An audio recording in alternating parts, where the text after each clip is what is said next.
Hello everyone and welcome to a brand new episode of the Sports Insight with your host Alamdar Khan. And yes, as you know, we give you sports information from all across the globe. You guys can surely reach out to us on our social media handle, which is @ Indus News Sports. That basically works both for Twitter and for Instagram. But anyways, we'll go to the headlines first. And yes, from the world of NBA, the conference final Game 5, the Bucks managed to win against Atlanta Hawks in Game 5, 123-112.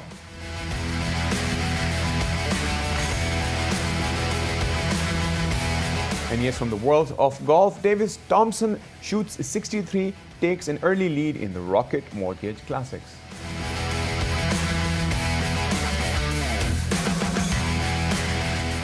And yes, from the world of tennis, Roger Federer beat Richard Gasquet in round 2 at the Wimbledon.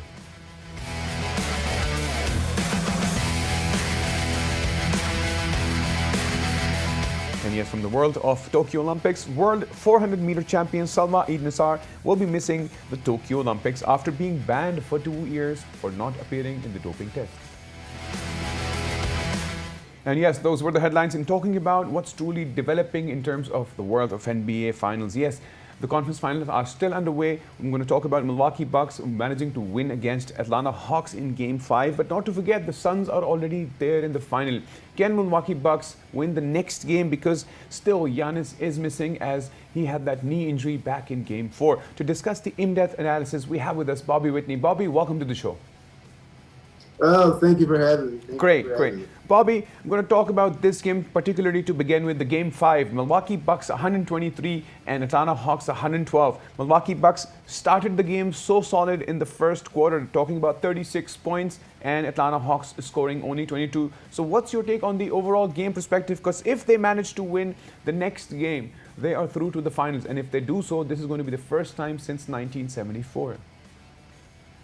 Yeah, I just think they showed even without Giannis, they may be the deeper team, the better defensive team, because Atlanta only shot 45% from the field.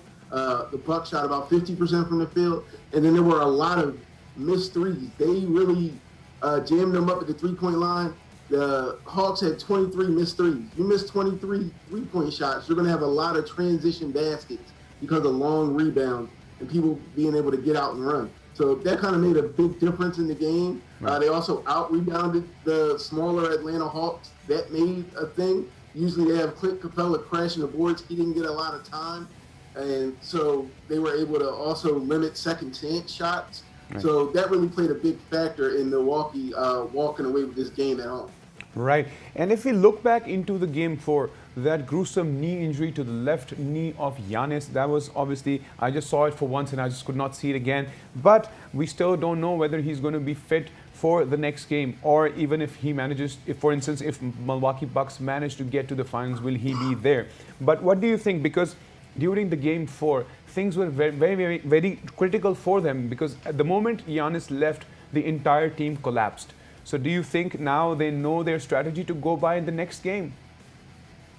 Yeah, I think they do. I think having questions, not knowing how bad something is, or whether or not you can get that person back, it kind of plays with your mental. But now they'll have substantial answers of whether or not they're going to have him or not.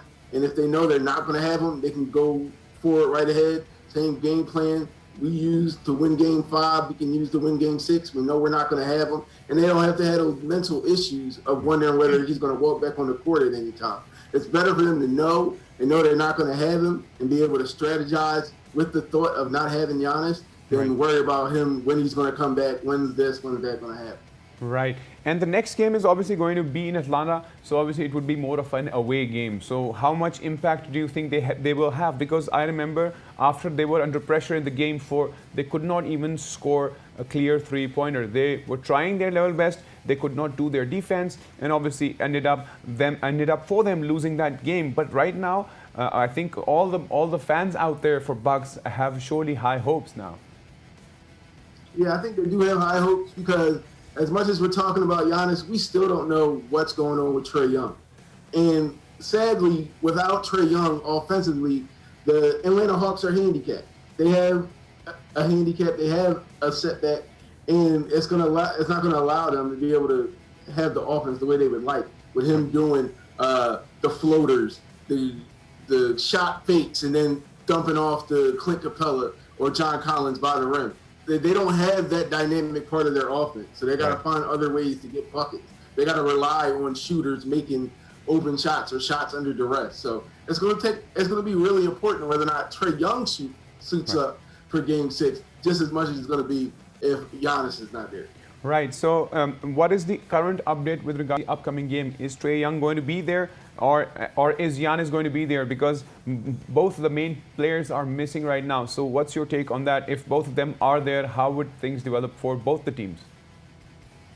If they're both able to play, it's going to be a tough game. You're not going to see a game where the Bucks win again by double digits. Right. I think the Bucks would still win if they had both players, but it would be a much tightly contested game, a close game all the way down to the wire, one where you're going to have to see a Chris Middleton like he did, I believe, in Game 3 when they won in Atlanta, where they had him come on late in the game and kind of take over that Superman role, that Batman role, and let Giannis be like a Robin, and then he was able to go off for, I think it was close to 40 points. So you're going to have to see something like that where there's going to be shot for shot at the end of the game. If you have both of those stars, it's going to be a close one. Right, looking forward for that. And not only that, 4 players of the Bucks team have scored more than 20 points. I think that is more of an achievement, and it would definitely be a big pressure on Hawks for the next game. Yeah, I think you're right, because right now you got the Hawks, who not many people thought they would be in this position, and then you have Milwaukee, who's in a golden position with both the 2 seeds higher than them out of the playoffs. They get to play a much lower seed, a team that they on paper should be much better than. So there's a lot of pressure for the Bucks to finally break through, especially with the 2 years being the number 1 seed and not making it to the finals. So there's a lot of pressure both ways. Atlanta has the entire city behind them, giving them something to root for in basketball for the first time in a long time. Right. So it's going to be interesting. Because the next game is surely going to be more an eliminator for the Hawks and not for Milwaukee Bucks, because Milwaukee Bucks currently lead by 3-2. So already having this pressure of Bucks having to score such amazing digits against them, and then not having Trae Young, and then obviously being in the home ground, I think and being the eliminator game, I think they have too much pressure to bear to ensure that Milwaukee Bucks don't head to the finals. Yeah, I agree with you. It just may be too much. They're also still a young team. As much as we harp on Milwaukee not getting to the end in their season, they still have some battle-tested, playoff-tested players. Atlanta is very young, and this type of pressure usually it affects young players that aren't ready for that moment, players that aren't ready to hit that key shot when necessary. So, pressure busts pipes is what they say. Right. I'm so looking forward to hear from the news with regards to obviously what's the development with Giannis, because I think one of his results came and it was pretty much okay with regards to his left knee, but we still don't know because they were told that he's also going through another few tests to ensure where his situation lies. But for instance, if Bucks manage to get Giannis on the next game, I think it would be the game would absolutely be on fire. Yeah, I think it would be. If they had Giannis, I think they would come out looking to wreck shop. They'd come out just as fast. They came out in Game 5 with an intent on getting this thing over with. Like, if you have all your horses, you got to come into the game like, let's get this done, let's take care of business, and let's move on. And I think that's the mode they would be in if they were able to have Giannis. Right. And looking forward for that, I would also want to have a quick word from you with regards to the Suns. Obviously, now they are in the finals, and they're absolutely ready as well. I think it would be super interesting to see if Milwaukee Bucks manage to eliminate Atlanta Hawks in the next game and manage to get themselves to the finals. So what's your take on the Suns as a team who have actually finally managed to get where they're supposed to? I think it's an amazing team. It's an amazing story. You got Chris Paul, the wily veteran, coming in with these younger guys that have no playoff experience whatsoever. And the Suns haven't made the playoffs in 10 years. Right. So it's really cool to see a mix of the young and the old, what proven veteran leadership can do for a young core that has talent. I mean, just in Game 6 when they ended it, Chris Paul had 41 points and 8 assists with no turnover. That's never happened in a conference championship game. Devin Booker had 22 points. He's averaging about 23 for that series. But you have to see how things are also playing out for them. They're having wonderful. I'm not gonna say it luck, but like having things. The things just keep going their way. Like you said, if the Bucks they can pass Atlanta, but still don't have Giannis. How amazing is that the Suns get to go through the playoffs, Right. not having to face um, Jamal Murray in Utah. They Right. didn't have to face AD in LA. They didn't have to face Kawhi with the Clippers. And Right. if they have to go to the finals and then don't have to worry about Giannis, you can't like it's on a silver platter for them to take care of business and bring a title to Phoenix. But I like the way the team is presented. I like what DeAndre Ayton does in Game Right. 6. He had a double-double, 16 points, 17 boards. So they're able to be physical as well as finesse by shooting, the jump shots that they have and whatnot, and having Chris Paul kind of be the floor general and make sure everything works out. So I'm excited to see them in the finals. Like this is, regardless of it not being like these super teams that everybody knows about. I'm really happy with Well, the finals. to be honest, Bobby, I'm also looking forward for an interesting final for sure. Thank you so much for being a part of the show and discussing the world of NBA with us. No problem. Thank you for having me. Great. Well, that in-depth analysis from Bobby Whitney, and he absolutely is excited for the fact that Suns are already in the finals. The next game could probably be the elimination game for Atlanta Hawks for the fact that, Milwaukee Bucks finally lead right now, and we don't know where it's going to head. It is going to be an away game for Bucks, but they are all ready, and let's see how things go by, because if they manage to do so, this will be the first time that they manage to hit and get into the finals after 1974. Anyways, guys, we'll take a quick break. Once we're back from the break, there is more news coming up. We always see you guys after the break.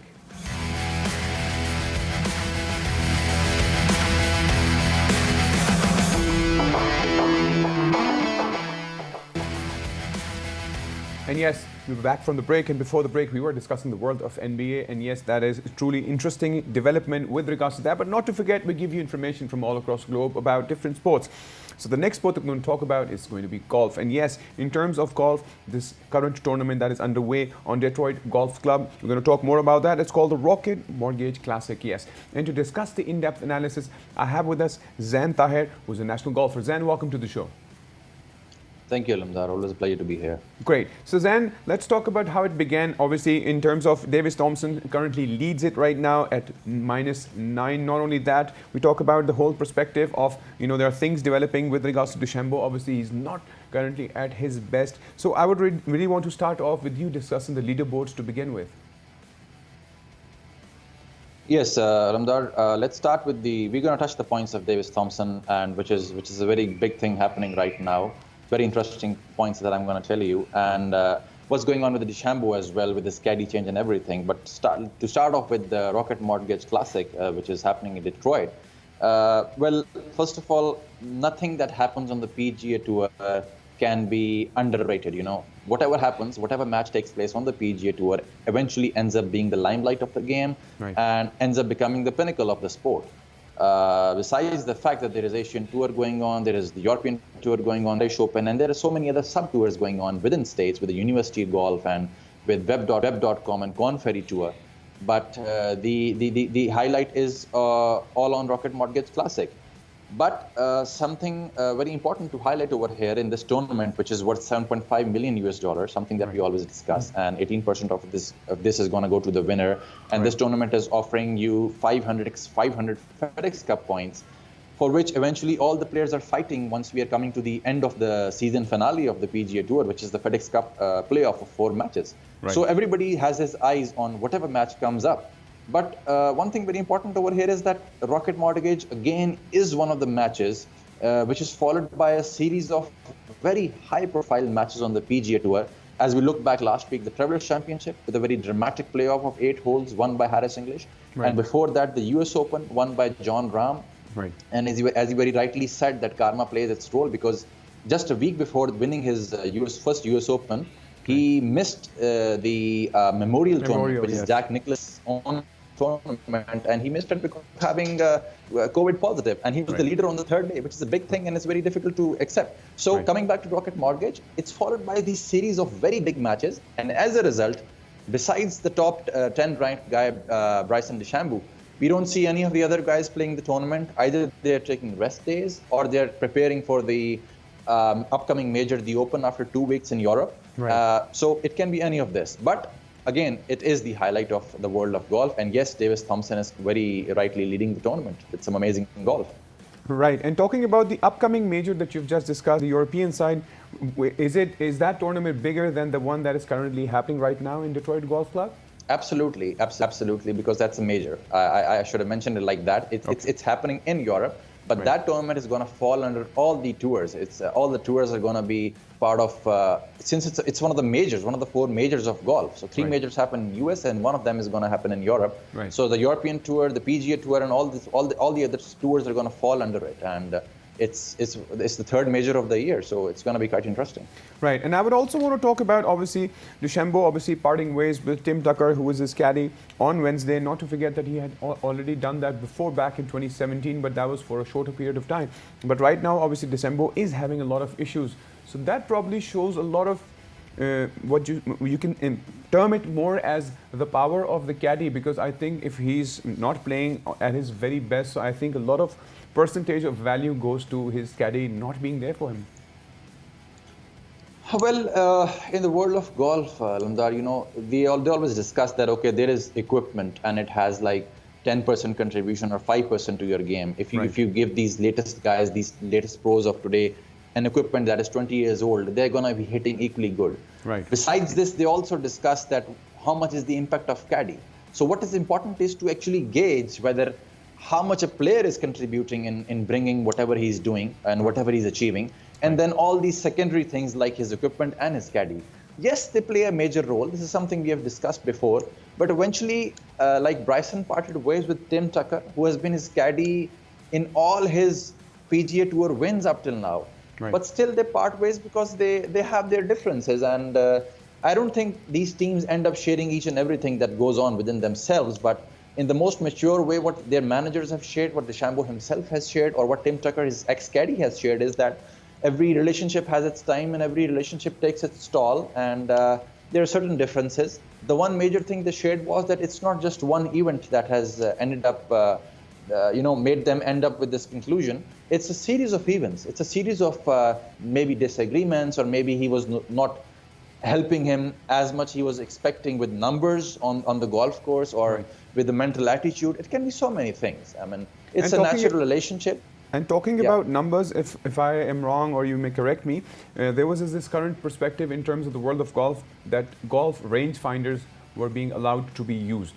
And most of the caddies were not approving of it for the fact that, they would do all the math, they would do all, the perspective of how they can contribute to the golfer rather than having the rangefinder approved by PGA. So what's your take on this? Well, this is a very interesting thing to touch, because it's once they allow the rangefinders, it feels like they have given you an examination paper and they've also given you the answers. But frankly, in the world of golf, it's not like that. Right. Because the rangefinder is going to tell you the distance, but it's the caddy and the player who have been practicing on the range, and they know that with which club I can hit that distance. And then the rangefinder is not telling you anything about the elevation. Right. The rangefinder is not telling you anything about the slopes on the green, and it's not telling you anything about the wind speed. Right. It's only the caddy and the player who have been practicing days and nights on the range and practicing different equipments, that they know that it is this particular club or this particular shot trajectory that suits me at this particular moment. So distance is just like a number given to you. And it's very rightly said by all the caddies that yes, although the rangefinder is giving you a number, but it's the caddy and the player coordination that has to end up showing good results. And yes, DeChambeau in the middle of the week has parted ways. He has to make his way really up to the leaderboard to fight the youngster Davis Thompson, and let's see what happens by the end of the week. Well, looking forward for that. And I would also want to highlight a bit of the story that I went through, obviously talking about Mickelson. Obviously, he went through this perspective that, there came a news out in terms of his gambling back in 23 years. And he's actually said that, he will not be playing in the Detroit Golf Club again. And it's something that's currently out there. And he's really, really upset about it because he was totally blamed as if everything was done in the wrong manner by him. Well, it's generally not something that should be highlighted against a player, Alamdar, frankly, because he is not literally a veteran, but he's a senior player on the tour, and he has had a history of one of the greatest players with more than 40 PGA Tour wins. And just 2-3 weeks ago, he won major championship. Right. So that's something the guy deserves a lot of respect, and I think he has that respect. But eventually these celebrities, they come in the news and the paparazzis, and they're all of them are following these guys. So yes, we know that in West gambling is legal, and it has all its righteous ways of doing that. So if some guy did that and it ended up becoming some kind of clash with some news guys or some golf course or some charity organizations which do not appreciate that, well, it might have made some news, but at the end of the day, Mickelson is going to remain the legend he is, and all these big guys who eventually ended up like Baba Watson, Mickelson, DeChambeau, they have to catch the youngster Davis Thompson. That's what's the highlight and what's more important over here. Davis Thompson, the new guy. Right. And in terms of Davis Thompson, I would rather want to ask more, obviously him being a new guy, what is his previous achievements in terms of, the golf world? Very interesting. I also looked into it, and I was very amazed that this is his third PGA Tour start, Alamdar. Wow. And US is a country where university golf is something really, really major, and it's what the world of junior golf revolves around. And not to forget that Davis Thompson is a guy who was ranked number 2 in the university golf rankings, which matters a lot. Right. He is the guy who ended up having an early lead in last year's US Open, which is one of the biggest events of the golf. Right. And he had that early lead as an amateur. Now, this also touches a very beautiful point of the world of golf, that amateurs need to give their time and decide at what time they need to turn pro. Now, from that early lead in the US Open last year as an amateur, he became a highlight in the world of golf. Wow. Whereas had he been a professional, what happened the next day? He missed the cut and he went home. But had he been a professional, he would have taken all those negative vibes out of that tournament, that I'm a professional, but I missed the cut. Maybe the career is not for me. Maybe I need to work hard, and there is a chance you get backward, But over here, as an amateur, he led the US Open for one day. That is something that has become the news since last year, and people remember him because of that. And now he's not a member of the PGA Tour, but these youngsters who are the leaders in the university golf and all, who are prominent names actually, they get sponsor exemptions. They get 7-8 sponsor exemptions, and this is his third sponsor exemption. 3 weeks ago, he played the Play Metro Championship. He finished 35th. He made $33,000, which was his first professional win. Last week, he missed the cut at the Travelers. So after missing the cut in his second event and leading the tournament with the score of -9 bogey-free 65, he's leading a PGA Tour match on his third PGA Tour start. This is something very interesting, and he's the only guy I'm going to be looking forward to on this weekend. Well, it's super interesting to know the in-depth analysis about him. I know he's only 22 years old, so I think, as you've discussed that, he's been like amongst the top 2 in his university. I think he'll surely come up to get a big name. What's your take with regards to now, even in between, the weather was pretty solid, and they had to halt the golf for some time, but now it's renewing again. So what's your take in terms of any major names in the tournament that would actually maybe highlighting maybe in the next 2-3 days? Really can't say much about what's going to happen. Like we always say that you can't you win it on Thursday and Friday, but these guys got to ensure that they don't lose it on Thursday and Friday. So it's a 4-day match. I'm rooting for this youngster Davis Thompson here, but we don't have much bigger names. Yes, the names like Matthew Wolff and Jason Day and Ricky Fowler are right out there. Right. But their past 2-3 years' performance, they are not in the top world golf rankings. So let's see. I want to see the youngster win, and I want to make sure that DeChambeau figures out his battles with his caddy. Right. Let's see how he comes up. I think Zan will eventually wait for the final day to conclude where things go. Well, thank you so much, Zan, for being a part of the show and discussing the world of golf with us. Thank you very much for having me. Great. Salam alaikum. So that was Zan, and yes, he discussed what's truly happening right now in the Rocket Mortgage Classic. And not to forget, Davis Thompson, who's 22 years old right now, is also on the lead. Let's see how things develop in terms of golf for him in the next 2-3 days. But anyways, I'll quickly jump over to the world of tennis. Yes, talking about Roger Federer. Roger Federer finally managed to beat Richard Gasquet in round 2 at the Wimbledon. And not to forget, Federer extended his winning with the record of 7-6, 6-1, and 6-4. And Roger Federer will face Cameron Norrie in the upcoming third round. So we're looking forward for that. Norrie has been one of the leading players in the ATP Tour this year. So it's going to be super interesting, because right now Roger Federer is totally on fire. Not to forget, and obviously not only him, all the major players are out there because Wimbledon itself is a big name. And Djokovic, we've discussed earlier as well, he is so looking forward to see that he can grab this title, making sure that he is 4 in a row in terms of the victory. So we're also looking forward for that, because the last year 2020, the Wimbledon got cancelled for the fact the coronavirus situation, the pandemic was on the run. But anyways, this was from the world of tennis. I will quickly jump over to the world of Olympics. It's an interesting take with regards to that. Yes, 400 meters champion Sawa Eid Nasser will be missing Tokyo Olympics. Why? She basically was asked to come for the doping test, but she did not appear on that, which is surely, in terms of the golf association, the Olympic Association, they surely have an issue with regards to her not coming there. And now they have a lot of question marks on her performance, because not to forget, she won the world title at the time of 48.14 seconds, and it's the third fastest time in the history of swimming. So as she did not appear on the dope test, which is surely a question mark for her athleticism, she is also being fined 5,000 Swiss francs to the World Athletics. So let's see how things go by for her. And not to forget that she also won a gold medal in the World Championship in Doha last year.